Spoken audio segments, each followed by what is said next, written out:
माध्यमिक परीक्षा में पहाड़ क्षेत्रों में परीक्षार्थियों की संख्या कम होने से मध्य शिक्षा परिषद चिंतित है। इस मुद्दे पर तुरंत चर्चा करने के लिए स्कूल निरीक्षकों को निर्देश दिए गए हैं। बुधवार को सिलीगुड़ी में पश्चिम बंगाल मध्य शिक्षा परिषद के अध्यक्ष डॉक्टर रामानुजन गंगोपाध्याय ने यह जानकारी दी। उन्होंने सिलीगुड़ी में प्रशासनिक बैठक की, साथ ही मंगलवार को वो पहाड़ों में भी बैठक किए थे। मीडिया से बातचीत में उन्होंने बताया कि पहाड़ में इस बार 200 परीक्षार्थी कम हुए हैं, जबकि समतल क्षेत्रों में संख्या बढ़ी है। ठंड बढ़ने के मद्देनजर पहाड़ी परीक्षा केंद्रों को जरूरत पड़ने पर हीटर की व्यवस्था के लिए 3 फेज लाइन लेने को कहा गया है। उन्होंने कहा कि पिछले साल की तरह इस साल भी सभी आवश्यक व्यवस्थाएं की जा रही हैं। पिछले वर्ष पहाड़ और समतल दोनों जगह पर परीक्षा शांतिपूर्ण हुई थी और इस वर्ष भी ऐसा ही होने की उम्मीद है। परीक्षार्थियों की संख्या घटने पर उन्होंने तुरंत चर्चा करने के लिए आदेश दिए हैं। আমরা গতকাল দার্জিলিংয়ে অ্যাডমিনিস্ট্রেটিভ মিটিং করেছি, টিচারদের সঙ্গেও মিটিং করেছি দার্জিলিং হিল এরিয়ার। আর প্লেনসে শিলিগুড়িতে আমরা যে মিটিংটা করেছি সেন্টার কমিটি এবং অফিসার ইনচার্জ এদের সঙ্গে মিটিংটা করলাম আমরা মূলত যেখানে যেখানে পরীক্ষা হবে। এটা প্রতি বছরই আমরা করি, আপনাদের সঙ্গে প্রতি বছরই দেখা হয়। পরীক্ষা ব্যবস্থা মানে শিলিগুড়িতে খুবই ভালোভাবে হয়েছিল, সারা রাজ্যে যেভাবে হয়েছিল 2025-এ উই হ্যাড অ্যান এক্সেপশনাল মাধ্যমিক পরীক্ষা, যেখানে কোনো রকম সমস্যা দেখা দেয়নি এবং কোনো রকম অব্যবস্থা কোথাও হয়নি এবং যার যেটা দায়িত্ব তারা সম্পূর্ণ সঠিকভাবে সফলভাবে তারা তার দায়িত্ব পালন করেছে। এটা আমাদের একটা বড় অ্যাডভান্টেজ, এটা একটা বড় পাওনা। 2026-এও মূলত একই আছে, ব্যবস্থা আছে। এবারে যেটা এক্সেপশনাল সেটা হচ্ছে যে দার্জিলিং হিল এরিয়ায় যেখানে ছাত্র কমেছে, ছাত্রছাত্রীর সংখ্যা, পরীক্ষার্থীর সংখ্যা, সেখানে প্লেন ল্যান্ডে আপনার অ্যারাউন্ড শিলিগুড়িতে বোধহয় 4000 বা এরকম ছাত্রছাত্রী বেড়েছে। সো ওভারঅল দার্জিলিং ডিস্ট্রিক্টে বেড়েছে, কিন্তু এই ডিভিশনটা দেখা গেছে। এবং আমি গতকাল আমার মিটিংয়ে আমরা টিচারদের সঙ্গে যখন মিটিং করেছি আমরা এটা নিয়ে ডিটেলে আলোচনা করেছি যে এই বিষয়ে নজর রাখতে হবে এবং কী কী ব্যবস্থা নিতে হবে সেগুলো যেন তারা ভাবনা চিন্তাও করে, তাদের দিক থেকেও পদক্ষেপ নেয়, আমাদেরকেও সাজেস্ট করে কি করা যেতে পারে। এই বিষয়ে আমাদের দীর্ঘ আলোচনা হয়েছে কালকে। এবং সারা জেলা হিসেবে দার্জিলিং এবং স্পেশালি শিলিগুড়ি অঞ্চলে আমাদের এবারে পরীক্ষায় কিভাবে আমরা পরীক্ষাকে ভালোভাবে পরিচালনা করব 2025-এর ন্যায় বা তার থেকেও বেটার, এই নিয়েই মূলত আলোচনাটা ছিল। সেই কারণটা আমি তাৎক্ষণিকভাবে আপনাদের কী করে বলি, সম্ভাব্য পর্যালোচনা করিনি, পর্যালোচনা করার সিদ্ধান্ত নিয়েছি, পর্যালোচনা করিনি। কালকে আমি বলেছি স্কুলগুলোতে যারা আছেন তাদেরকে বলেছি যে এই আলোচনাটা তারা যেন করেন আমাদের সঙ্গে, তারা নিজেরাও যেন করেন, তারাও যেন খতিয়ে দেখেন কী কারণ, কী হচ্ছে বা আমরা কীভাবে। দেখুন, হয়েছে বলে সেটা নিয়ে আলোচনা নেগেটিভ আলোচনা, আমার মনে হয় সবসময় সদর্থক আলোচনা করা উচিত। এটা যদি হয়ে থাকে তাহলে সেটা থেকে বেরিয়ে আসবো, সেটা থেকে অতিক্রান্ত করবো। 200 কমেছে, খুব বেশি কমেনি কিন্তু কমেছে, এটা 200 পরীক্ষার্থী কমেছে। এটাই আমার কাছে, আমার মনে হয় শুরুতেই সেই বিষয়টাকে আমরা যদি সঠিকভাবে হ্যান্ডেল করি তাহলে এই বিষয়টা হবে না। আমরা অন্যান্য রাজ্যের অন্যান্য ক্ষেত্রে যেটা দেখতে পাচ্ছি সেটাই সব জায়গায় হচ্ছে, সেটা ওখানেও হবে। এই বিষয়ে আমরা অলরেডি স্কুলগুলোকে নোটিফাই করেছিলাম যে আপনারা যেভাবে সঠিক যে আছে নির্দেশাবলী আছে সেই অনুযায়ী করুন, যাতে ছাত্রছাত্রীদের ক্লাস না ক্ষতি হয়, তাদের পঠন পাঠন নিয়ে যাতে কোনো সমস্যা না হয় সেটা আমরা অলরেডি বলেছি।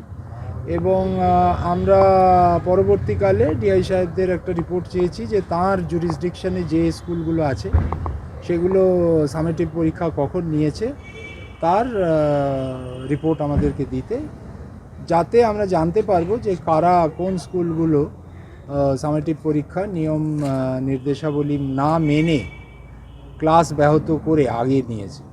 কারণ আপনারা খেয়াল করবেন যে অনেক সময় বলা হয় যে এই অমুক ছুটিটা ঘোষণা হয়ে গেল, তার মানে বাচ্চাদের ভবিষ্যৎ কী হবে, সিলেবাস কমপ্লিট কী করে হবে, এই নিয়ে কিছু লোক খুব শোরগোল করেন যখন তারা স্কুলেরই, আবার তারাই দেখছি যে চুপি চুপি পরীক্ষা এগিয়ে নিচ্ছেন ক্লাস বন্ধ করে। এটা একই ব্যক্তি দুরকম কথা কি করে হয়? সেই জন্যেই আমরা বলেছি যে এটা নিয়ে আমাদের কাছে একটা রিপোর্ট আসুক, আমরা একটু দেখি, খতিয়ে দেখি যে কোন মানসিকতা থেকে, কোন ভাবনা থেকে এগুলো করা হচ্ছে। না, হয়তো আমি তো পলিটিক্যাল বিষয় কোথাও দেখতে পাচ্ছি না। সেই জায়গায় সুনির্দিষ্ট ব্যবস্থা অলরেডি জেলা প্রশাসনের সঙ্গে কথা হয়েছে, ফরেস্ট আলাদা যে ব্যবস্থা প্রতি বছর নেয় সেগুলো নেওয়া হবে। যেখানে যেখানে যা ব্যবস্থা আপনারা দেখেছেন, যে ব্যবস্থাগুলো দেখে আপনারা অভ্যস্ত, তার থেকে বেটার দেখবেন, খারাপ দেখবেন। এটা নিয়ে আমাদের দীর্ঘ আলোচনা হয়েছে এবং সেই আলোচনার আমার মনে হয় এবারে একটা সুনির্দিষ্ট ফলাফল আমরা দেখব। আমাকে জেলা প্রশাসন জানিয়েছেন যে তারা এখন থেকেই ব্যবস্থা নিচ্ছেন এবং আমায় আশ্বস্ত করেছেন যে দেখুন, পাহাড় মানেই সব জায়গায় হিটার লাগে এরম নয়, আমাকে বলা হয়েছে। কিছু জায়গায় লাগে, কিছু জায়গায় লাগে না। কিছু জায়গায় খুব বেশি ঠান্ডা, কিছু জায়গায় হয়তো সাধারণ নর্মাল ঠান্ডা। তো আমাকে যেগুলো আমি বলেছি যে সেগুলো দেখুন আপনারাই আইডেন্টিফাই করতে পারেন, সেগুলো আইডেন্টিফাই করে আগে থেকে ওই 3 ফেজ লাইনের ব্যবস্থা আমরা স্কুলগুলোকেও বলেছি যে আপনারা হিটার চাইবেন, এদিকে 3 ফেজ লাইনের জন্য অ্যাপ্লিকেশন করবেন না, ফিস দেবেন না ইলেকট্রিসিটি বোর্ডকে, এটা অন্যায়। তো 3 ফেজ লাইনটা আপনারা নিয়ে রাখুন, দিয়ে তারপর প্রশাসনের কাছে হিটার চান, তাহলে সেটা সঠিক। তো আমরা স্কুলগুলোকেও বলেছি 3 ফেজ লাইনের ব্যবস্থা করো, তোমরা নিজেরা করো, ব্যবস্থা করে অ্যাপ্লিকেশন করে রেডি করো। জেলা প্রশাসন তো ব্যবস্থা করবেন না, আমাকে আশ্বস্ত করেছেন। আমি নিশ্চিত যে এবারে এই নিয়ে কোনো রকমের কোনো আলোচনা হবে না। সিসিটিভি তো যেরকম থাকে সবই থাকবে এবং যে সিকিউরিটি কোড থাকে সেটা থাকবে। আমরা কোনো রকম এই নিয়ে যদি আমরা দেখি তাহলে 10 মিনিটের মধ্যে আমরা আইডেন্টিফাই করতে পারবো কোথায় কী হয়েছে। আর স্কুলগুলো বিভিন্ন জেলায় যেরকম নিজে থেকেই স্কুলেরা মেটাল ডিটেক্টর কিনে নিচ্ছে, জেলা ভিত্তিক সব স্কুল কিনছে। এটা খুবই আশাপ্রদ ব্যাপার, কারণ দেখুন টিচারদের এই সিকিউরিটি চেকিং, এরা তো আফটারঅল টিচাররা ট্রেন্ড নয় বাচ্চাদের চেক করা। তো মেটাল ডিটেক্টর যদি কোনো স্কুল মনে করে কিনে নেবে, নিশ্চয়ই কিনে নিতে পারে, আমাদের কোনো আপত্তি নেই তাতে। সঠিকভাবে ব্যবহার হবে, সঠিকভাবে কাজ হবে, এটাই আমাদের চাওয়া। দ্রুততার সঙ্গে কাজ হবে, পরীক্ষা ব্যবস্থাকে বিঘ্নিত না করে কাজ হবে, এটাই আমাদের চাওয়া। স্কুলের টিচাররা, আপনি হয়তো ব্যবস্থাটা জানেন না, এই সিকিউরিটি চেকিংটা বাচ্চারা করে। এই বাচ্চাদের সিকিউরিটি চেকিং টিচাররা করেন, পুলিশ করে না। আমাদের 15-16 বছরের বাচ্চাদের পুলিশ চেকিংয়ের কোনো প্রশ্নই ওঠে না।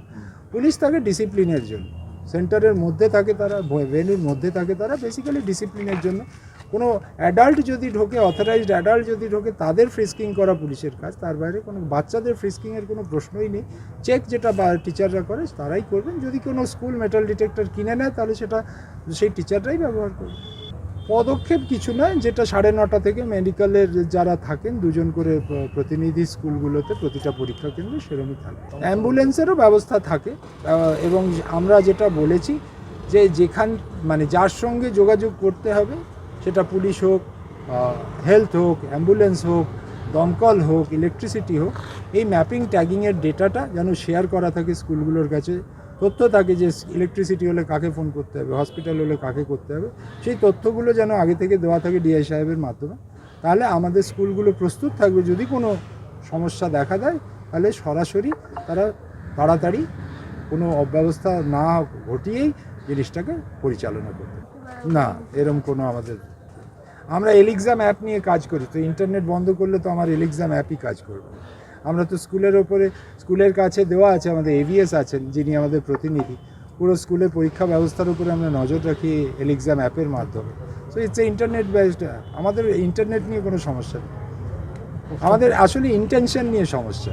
এতবার বলার পরেও, এত কিছু করার পরেও যদি কেউ মোবাইল নিয়ে ঢোকে, সেটা ইন্টেনশন খারাপ, ইন্টারনেট খারাপ না, হয় না। 25 সালে হয়নি, ধারাবাহিকভাবে হয়নি। 25 সালে প্রায় 2600-2700 সেন্টারে কোথাও কিচ্ছু হয়, এবং যেখানে মোবাইল নিয়ে ঢুকেছিল তারা সবাই ধরাও পড়েছে, তাদের পরীক্ষাও ক্যান্সেল হয়েছে। কিন্তু যেটা ভালো সেটা হচ্ছে, দেখুন 2024 সালে আমরা সিকিউরিটি কোড ইন্ট্রোডিউস করি, সেখানে মোবাইল সংক্রান্ত ক্ষেত্রে বোধহয় 45 জন না 44 জন ছাত্রছাত্রী পরীক্ষা ক্যান্সেল হয়েছে। আর গত বছরে সেটা নেমে দাঁড়িয়েছে 18, লেস দ্যান হাফ। তবে মানুষের মধ্যে সচেতনতা বাড়ছে, কিছু জায়গায় আছে। আমরা ইনসেসেন্টলি ক্যাম্পেইন করছি, আমরা পোস্টারিং করছি, প্যাম্ফলেট দিচ্ছি, টেস্ট পেপারে লিখছি, বারংবার প্রেসে আপনাদের মাধ্যমে বলছি, আপনারা লিখছেন। তো সব দিক থেকে মিলিয়ে সচেতনতার জায়গাটা তৈরি হয়েছে। পরীক্ষা শুরু হওয়ার আগে ইনভিজিলেটররা বলছে, লাস্ট মোমেন্টেও আমরা অপশান দিচ্ছি যে সেই পরীক্ষা প্রশ্নপত্র দেওয়ার আগে যদি জমা করে দেয় তাহলে তাদের কোনো রকম শাস্তি হবে না, তারা পরীক্ষাটা নির্বিঘ্নে দিতে পারবে। এ তৎসত্ত্বেও যদি কেউ কিছু করে তার জন্য তো আর ইন্টারনেটকে দায়ী করা যায় না।